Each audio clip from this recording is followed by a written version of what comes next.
एक बार श्रीमद् वल्लभाचार्य जी से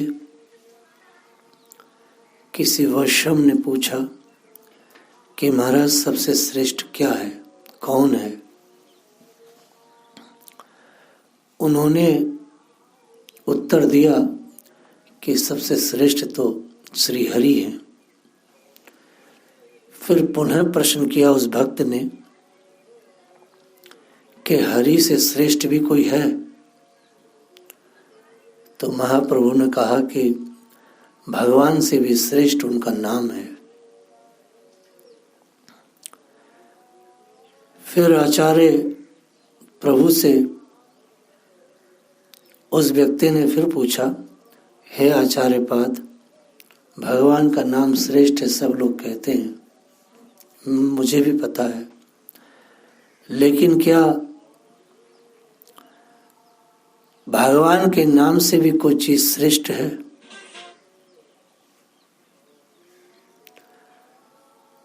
तो महाप्रभु ने कहा, भगवान के नाम से भी जो श्रेष्ठ हैं वो संत जन हैं।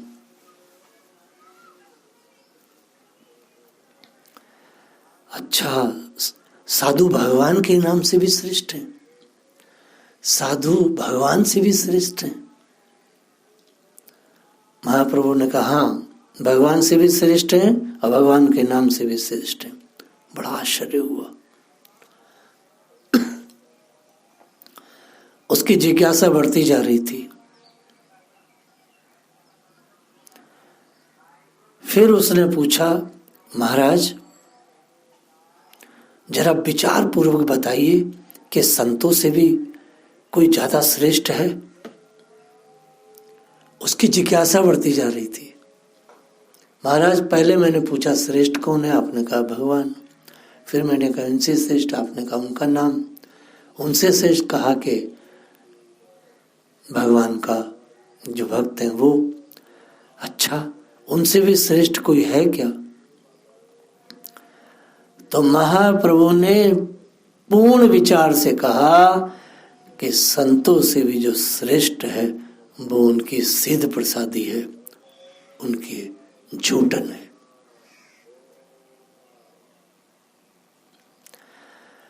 और संसार में भगवान के भक्तों की जो प्रसादी है उससे बढ़कर के कोई भी चीज ताकतवर नहीं है।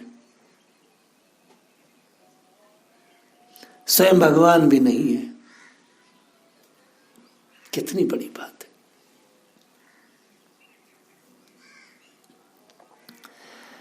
महाप्रभु वल्लभाचार्य कह रहे हैं कि भगवान से सबसे श्रेष्ठ हैं, भगवान से श्रेष्ठ उनका नाम है और उनके नाम से भी श्रेष्ठ भगवान के लाडले दुलारे प्रेमी भक्त हैं।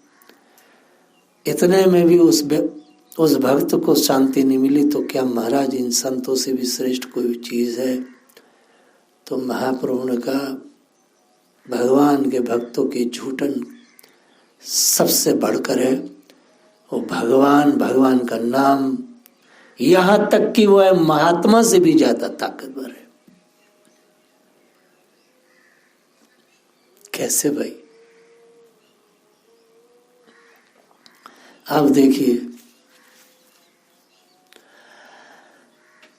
आप हिरण्याकश्यपु से लीजिएगा, हिरण्याकश्यपु से लीजिए, रावण, कुंभकर्ण, शिशुपाल, दंतभक्त, कंस इत्यादि बड़े बड़े राक्षस, इनमें से क्या लोगों ने भगवान को नहीं देखा? देखा है। और इनमें से कौन है ऐसा जो दिन में कम से कम 10-20 हजार बार नाम न लेता हो? गालियां देता हुआ ही कृष्ण को शिशुपाल, कंस, हिरण्याकश्यपु, कौन है ऐसा जो भगवान का नाम नहीं लेता? सब लोग भगवान का नाम भी लेते हैं। मुसलमान के भगवान का नाम नहीं लेते, गालियां दे दे के नाम लेते हैं, साधुओं का नाम भी लेते हैं। हम में से हर व्यक्ति भगवान का नाम लेता है, भगवान का दर्शन करता है, छू भी लेता है श्री विग्रह के रूप में। उनमें ताकत ही नहीं है। अगर भगवान में और भगवान के नाम में ताकत हो जाती तो ये सब लोगों को प्रेम क्यों नहीं मिल गया? प्रेम तत्व बहुत दुर्लभ चीज है, भक्ति जिसे कहते हैं, किसी को मिला ही नहीं। हम लोग भक्तमान का संग कर रहे हैं। लेकिन और ये कोई साधारण व्यक्ति नहीं कर रहा है, ये स्वयं साक्षात महाप्रभु बल्लवाचार्य जी कह रहे हैं कि भगवान के भक्तों की झूठन उच्चुष्ट है, जो उससे बढ़कर ताकतवर कोई वस्तु नहीं। वो एक रसायन है, वो बहुत बड़ा काम करती है।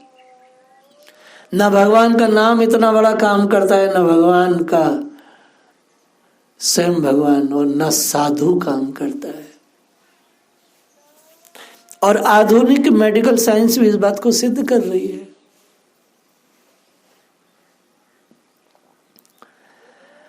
उनसे बढ़कर के कोई ताकतवर वस्तु नहीं संसार के हमारे जैसे निरीह जीवों को, और जो द्रोही है, ब्रह्मद्रोही मतलब भूत द्रोही, उस व्यक्ति को भी केवल वही चीज तार सकती है। एक श्लोक आता है, हम लोग रोज पढ़ते हैं, सुनते हैं, भोजन की थाली सामने आती है तो कहते हैं महाप्रसादे गोविंदे, गोविंद नामनी ब्राह्मण वैष्णवे सब पुण्यवताम राजन विश्वासो नव जायते। ये हम लोग रोज बोलते हैं, दिन में 3 बार तो बोलते ही हैं। इसका अर्थ है कि गोविंद भगवान के नाम में ब्राह्मण और वैष्णवों में सर्व पुण्यवताम राजन, जो बहुत कमजोर पुण्यों के लोग हैं, जिनके पास पुण्य नहीं है, उनको विश्वास नहीं होता है भगवान के भक्तों की सीध प्रसादी में, भगवान में, ब्राह्मण में, वैष्णव में उनको राग नहीं हो सकता। अति दुर्गम दुर्वेद अति हम जानी रस रीति, संत वाणी का एक ये चौपाई है। कहत अगम को जोग जप को आराधन नीति, अति दुर्गम दुर्बोधति हम जानी रस रीति। आप कितना अपना कुछ कर लीजिएगा, लेकिन संतों की सीध प्रसादी से जैसा काम बनता है वैसा काम कभी न किसी का बना और न बनेगा। किसी का बना बताओ? मैंने सतयुग से स्टार्ट किया। कौन ऐसा है जिसने भगवान का संग नहीं किया? हिरण्यकश्यप ने नहीं किया क्या हिरण्याक्ष ने नहीं किया? कौन ऐसा जिसने भगवान को नहीं देखा? और कौन ऐसा है जगत में जिसने भगवान का नाम नहीं लिया? नास्तिक से नास्तिक व्यक्ति कहता है मैं राम को नहीं मानता, बोलता तो है। प्रभुपाद जी कहते देखो कितनी बार छपा है नाम प्रभु का। श्रीमद् भागवत के पहले स्कंद के 5वें के 25वां, उच्चिष्ट लेपान अनुमोदितो उद्चः, श्री नारद जी कह रहे हैं एवात्म रुचि प्रजायते। नारद जी कहते हैं कि मैं भील बाल को साथ बेवकूफी में खेलता कूदता फिरता था। मैं भगवान का नाम भी सुनता था, मेरी माँ तो चौका बर्तन करती थी श्रेष्ठ जन्म में जाके, और श्री विग्रह के रूप में भगवान को देखता भी था। मेरी माँ कथा वार्ताओं में बैठती तो मैं कथा वार्ता भी सुनता। मैंने सब वो काम किए। श्री नारद जी जैसा तत्वदर्शी महात्मा अपना प्रमाण दे रहा है। मैं देखिए, आप जैसे कि जानते हैं कि मैं भक्तमाल एक अपने अलग तरीके से ही गाऊंगा। मैं कोई साधु का किसी की नकल नहीं कर सकता। मेरे शरीर से कुछ अलग निकलेगा, ये आचार्यों की कृपा है।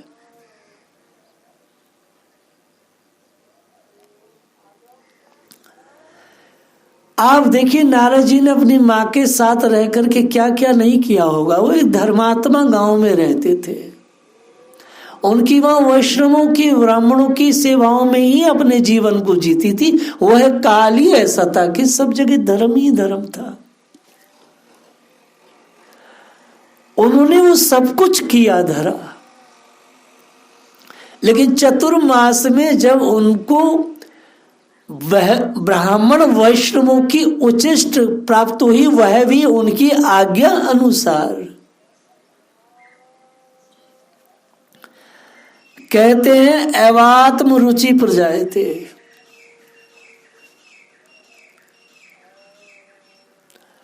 उन वैष्णवों की जैसी मति थी, जैसी रहनी थी, जैसी बोली थी, वो सब मेरे अंदर आ गई। यद्यपि भक्ति तो पहले से थी, माँ भी कुछ थोड़ा बहुत करती ही थी, लेकिन कोई रुचि नहीं जागी थी। वायरस भक्ति एक संक्रमण रोग है। जो प्रहलाद जी का संग करता है वो भक्त हो जाता है। आप देखिए सारा विश्व सनातन धर्मियों की निंदा करता था, करता है, लेकिन एक जो वस्तु है, भगवान कहते हैं सब मम प्रिय मम उपजाए, एक बड़ी एकात्म वस्तु है।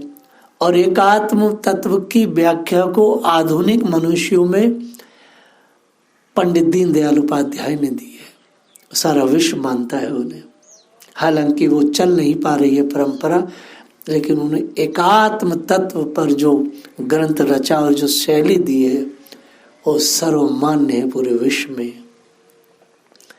जग्गी वासुदेव, श्री रविशंकर जैसे बड़े बड़े मनीषी उस चीज को छुप करके, चुरा करके अपने स्तर से बांटते हैं। आपको इस बात का नहीं पता। आप तो कथाकारों के टीकाओं को लेकर के चर्चा करते हो, तो कुछ नहीं। जब आप मूल में जाओगे, कहाँ से महापुरुष कहाँ से बोलते हैं, जब आप उन मूल ग्रंथों में जाओगे तो आपको बहुत रुचि होगी, आनंद मिलेगा। ईसाइयों में थूक कर खिलाया जा रहा है, शियाओं में थूक करके खिलाया जाता है, सुन्नियों में थूक के खिलाया जाता है। और हर व्यक्ति जो जिस मतांतर में जन्मा है वो क्या करते, थूक थूक ऐसे करता है और देता है। क्या है भाई, व्हाट इज दिस? क्योंकि भक्ति संक्रमण है। इस वैदिक सिद्धांत को, इस भागवत सिद्धांत को सभी ने स्वीकार किया है अपने अपने तरीके से।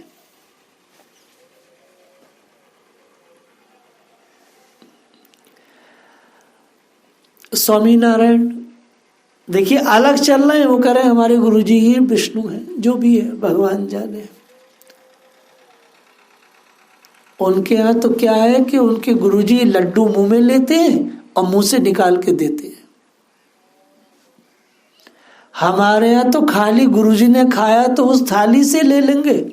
उनके यहाँ तो एक बार मैंने वीडियो देखा कि गुरुजी है वो रसगुल्ला मुंह में लेते और लोगों को देते।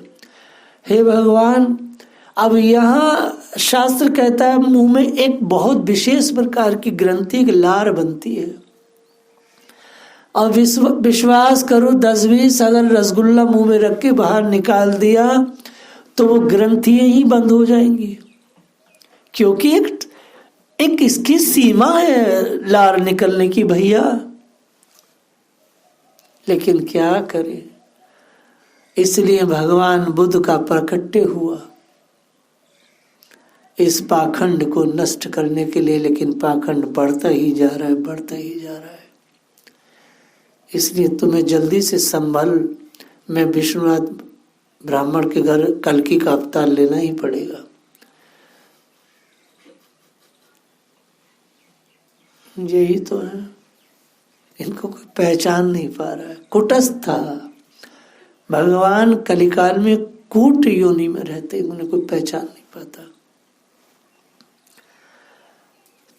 तो उचिष्ट में इतनी शक्ति है, सिद्ध प्रसादी में इतनी शक्ति है, इतनी शक्ति है।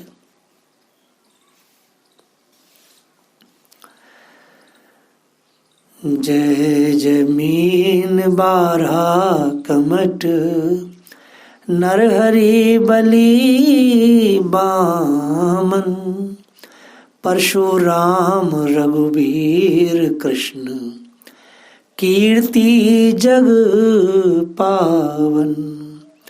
बुद्ध कल्कि अरु व्यास प्रथु, हरि हंस मनंतर, यग ऋषभ ही ग्रीव, ध्रुववर्देन धन्वंतर। बद्रीपति दत्त कपिल देव सनकादिक करुणा करो, 24 रूप लीला रुचिर, अगरदास उर्पद धरो। यह 24 अवतार श्री नाभाजी ने गाए हैं। भक्तमाल उन्होंने यहीं से शुरू किया। किसी ने जब नाभाजी से पूछा कि आपके गुरुजी ने तो आपको भक्तों की कीर्ति को गाने के लिए कहा है और आप तो ये 24 अवतारों का वर्णन करने लगे, ये क्या बात हुई भाई, गुरु अवज्ञा कर रहे हैं? नाभाजी ने कहा नहीं नहीं, मैं उनकी अवज्ञा नहीं कर रहा हूं। ऐसा होता है, अब गुरुजी ने कहा है कि भक्तों का चरित्र गाओ, तो मैंने सोचा भक्तों का चरित्र तो मैं गा नहीं सकता अभी शुरू में, तो हमारे भक्तों को जो प्यारे हैं, तो मैं पहले अब उन भक्तों के लाडले प्यारे दुलारे ठाकुरों को बुला लूं। जब वो मेरे गैल आके बैठ जाएंगे, मेरे ढींगा के बैठ जाएंगे, पधर जाएंगे, तो भक्त उनके बिना रह नहीं पाएंगे। अरे वो 24 अवतार तो वहीं के वहीं है, चलो चलो चलो। नाभा ने रोक बुला लियो, सबको दर्शन करेंगे। तो इसलिए मैं भक्तों को, तो संतों को कौन बुलाए? अभी मुझे कोई बुलाने आ जाए, महाराज पधराइए, हम कहीं नहीं जाते हैं भाई, ऐसे बोल देंगे, अंदर से निकालेंगे बड़ी डेंजर आवाज, वो डर के चला जाएगा, या बड़ा खतरनाक साधु है भाई। लेकिन अगर सपोज करो ना किशोरी जी आ जाए, सपोज, और किशोरी जी आ जाए और कोई लाडला भक्त आए किशोरी जी का, और वो और किशोरी जी उसे देख के एकदम मुस्कुरा जाए और वो हमसे कहे किशोरी जी हम चलो महाराज, हाँ क्यों नहीं बलिहार, चलो चलो। क्यों भाई, क्यों चलो भाई? क्योंकि किशोरी जी ने उसको अपना प्रेम दे रखा है, और किशोरी जी के सामने किसी की हिम्मत है कि कुछ आए शाए बग दे? एकदम वो तो कंट्रोल में आ जाएगा नीली वसन के साथ। वैसे ही नाभाजी ने इतनी चतुराई से 24 अवतारों का आह्वान किया। अब सवाल यह है कि 24 अवतारों का आह्वान क्यों नहीं किया? जय मीन मछली 12, अब बताइए। सवाल यह है कि उन्होंने रामकृष्ण का आह्वान क्यों नहीं किया? ये तो बड़ी सुंदर है।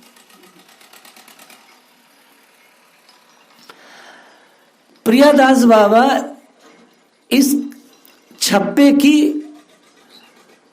व्याख्या कर रहे हैं,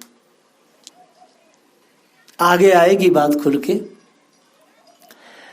कि अगर महात्मा भगवान के श्री विग्रहों में, भगवान के श्री विग्रहों में 24 अवतारों में भेद रखेंगे तो ठाकुर जी की सिद्धि नहीं मिलेगी। वैसे ही भगवान के लाडले दुलारे भक्तों में हम संप्रदायवाद का या नीच ऊंच का भाव रखेंगे तो भी भक्ति सिद्ध नहीं होगी। परम पूज्य प्रातःस्मरणीय डोंगरे जी महाराज कहा करते थे, भगवान के सारे रूप सुंदर नहीं है। भला बताओ, कोई मीन को देख के कोई प्रसन्न होगा, कोई सूगर को देख के प्रसन्न होगा? श्री नाभाजी ने ये इसलिए क्रम रखा, भगवान के सारे रूप यद्यपि सुंदर ना हो भले ही, लेकिन उनके जो क्रम है उनके जो कार्यकलाप है वो अत्यंत अत्यंत सुंदर है। एक बात, जैसे भगवान अवतार लेते, किसके लिए लेते बताओ भाई? मीन बने, सूकर बने, बामन बने, हे गरीब बने, क्यों बने भाई? बुद्ध बने क्यों बने? भक्तों के कल्याणार्थ बनते हैं। वैसे ही भगवान के लाडले प्रेमी भक्तों के कल्याण के लिए भिन्न भिन्न जाति संप्रदायों में जन्म ले करके भगवान की कीर्ति को बढ़ाते हैं। तो जैसे भगवान के सारे विग्रह सर्व सामान्य पूजन वाले हैं, वैसे ही भगवान के भक्त भी सर्व समान पूजन वाले हैं। और जब तक ये भगवान के स्वरूपों में भेद बुद्धि रहेगी और वैष्णवों में भेद बुद्धि रहेगी तो भक्ति सिद्ध होना अशक्य है। जय श्री राधे।